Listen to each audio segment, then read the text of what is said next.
新冠的后遗症有很多，现在就是我又接触到2个这个新冠后遗症的，他是整个背就像是个背了一个东西一样沉，然后就是整个背部都是就是摸的时候都是有疼痛的，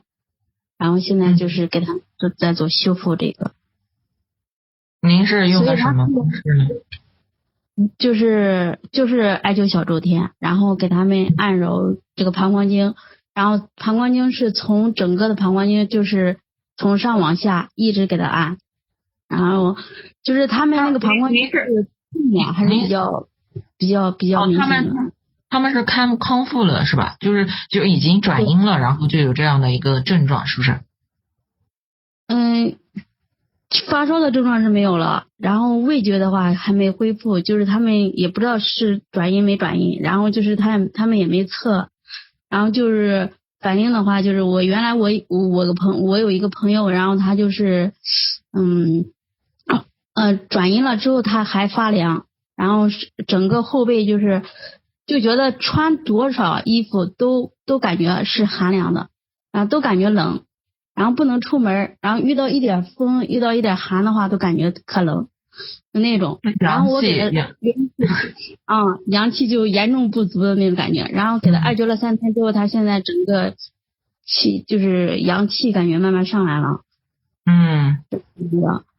然后现在就是有2个这种年纪稍微大一点的，他们就是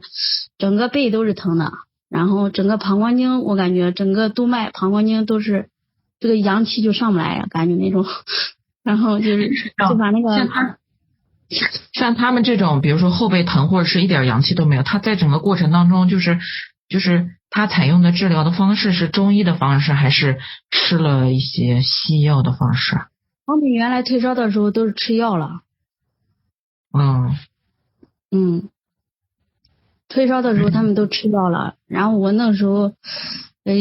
自己家里边有，然后又好多就顾不过来，然后就没有那个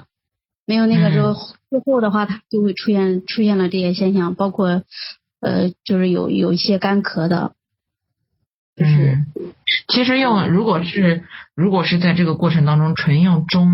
就是中医这样学社的这种手段解决的，我想不应该有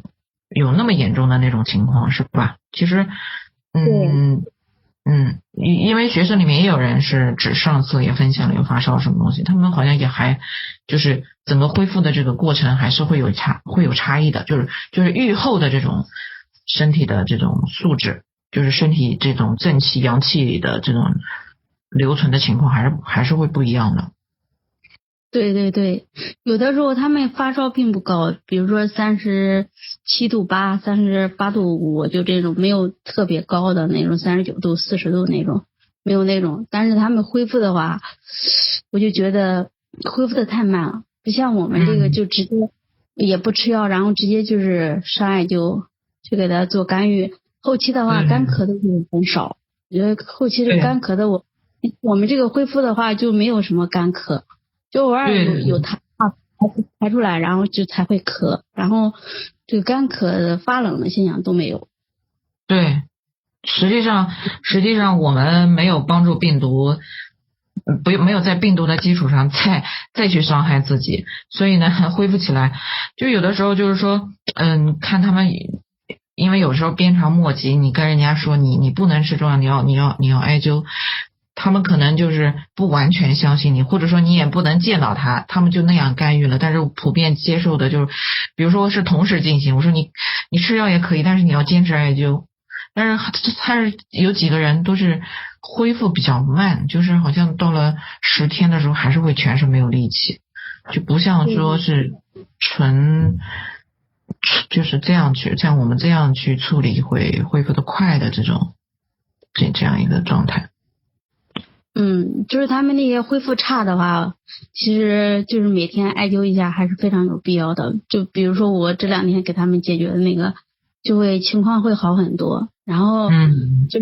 就会改善他们原来那种就觉得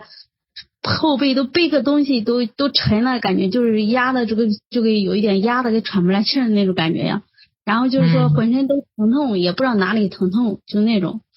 我说你这个情况的话就是吧。就恢复的话，就感觉没有我们这个力量现在。对对，双重伤害。